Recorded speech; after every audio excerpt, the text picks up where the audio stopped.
हे प्रभु, इस द्वार कब होगा आगमन आपका। अगर आप हमारे इस द्वार में आते तो संभवतः हमारा उद्धार भी हो जाता। आइए अब हम आपको ले चलते हैं छत्तीसगढ़ का एकमात्र ऐसा नगर जिसे गोकुल धाम कहा जाता है। इस गोकुल धाम के चारों ओर हम आपको दर्शन करा रहे हैं।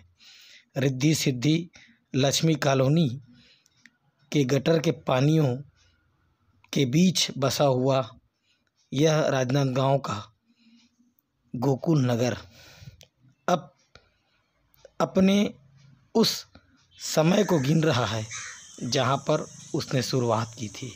स्वच्छता का प्रतीक और एक ऐसी धाम जहां पर छत्तीसगढ़ में इसकी गौरव गाथा को गाया जाता था, किंतु आज इन खाली पड़े व्यावसायिक दुकानों में से ऐसी कोई बात नज़र नहीं आती कि हम इसे विकास की उस धारा पर हम आपको दिखा सकें। केवल गोबर ही गोबर नज़र आ रहे हैं। इस व्यावसायिक परिसर में कितने ही बेरोजगारों को रोजगार प्राप्त हो सकता था। कई लोगों ने आवेदन लगाया, लेकिन ना जाने इसे किसे सौंपने की तैयारी चल रही है। दर्द को बयां करती हुई गोकुल नगर की इन बेरोजगारों को रोजगार देने के लिए इस योजना के अंतर्गत बनाया गया था, किंतु आज यह उल्टा ही साबित हो रहा है। कीचड़ और गंदगी के बीच में आज गोकुल नगर बसा हुआ है। लोग कहते रह गए, जो दुकान दिख रही किसके लिए था ये गोकुल नगर वालों के लिए बनी थी, जीवन यापन के लिए, धंधे पानी के लिए। ये बाहरी आदमियों को मिली है सब दुकानें। बाहरी आदमी को? हाँ, ज्यादातर तो बाहरी आदमी है। जैसे आज हम कहीं दुकान मांगने जाते हैं तो आप कहाँ रहते हो? यहाँ रहते हैं। ये दो तरफ गेट है, कहाँ से है? ये दो गेट नहीं है, ये आगे पीछे बनाया था। बाहरी आदमी ने कैसे बाहरी आदमी को मिला? बाहरी आदमी लोग ज्यादा लिए जी, यहाँ वालों को नहीं मिला है। जैसा हम जाते तो हमको नहीं मिलता, दुकान खाली नहीं बोलते, जबकि और भी दुकानें खाली है इसमें। अच्छा। गिनती के आदमी को यहाँ की ये दुकान मिली है, हमारे पड़ोसी को मिली है और एक और टायर वालों को मिली है। तो आप लोग क्या सोचते, मान लो आपको दुकान मिलती तो क्या खोलते आप? हम कुछ भी दुकान खोलते जी, किराना होगा।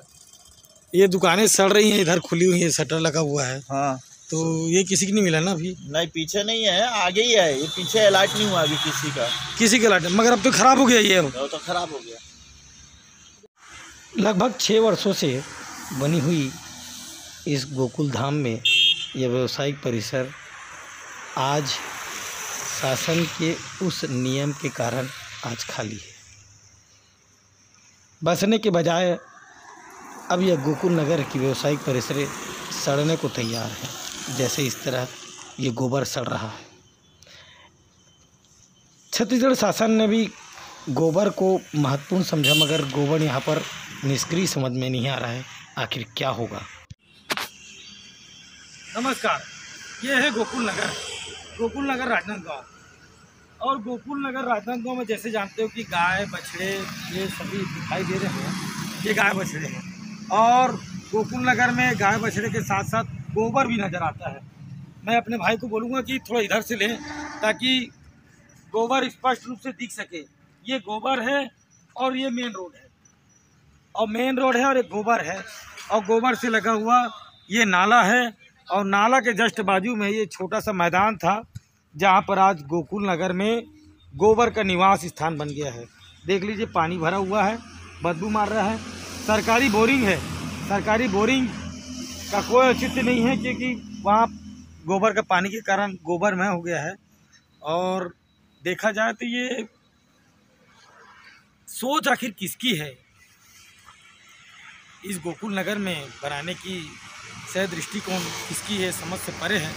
किंतु हम बताना चाहते हैं कि ये जो पीछे में जो 13 दुकानें हैं और सामने में 13 दुकानें हैं, 13 दुकान तो सामने बंद होती कि गोकुल नगर में जो बना हुआ ये 13 जो दुकानें बनी थी, वो दुकान किस तरह से सड़ गल रही है, समझ से परे है। आप देख लीजिए, गोकुल नगर को क्या इन बेरोजगारों को कुछ रोजगार देने का भी अवसर दिया गया था, मगर नगर निगम राजनांदगांव में किसी भी तरह से इसका आवंटित नहीं किया गया है। मैं पंचायत नियोजन के साथ राजू सोनी, राजनांदगांव।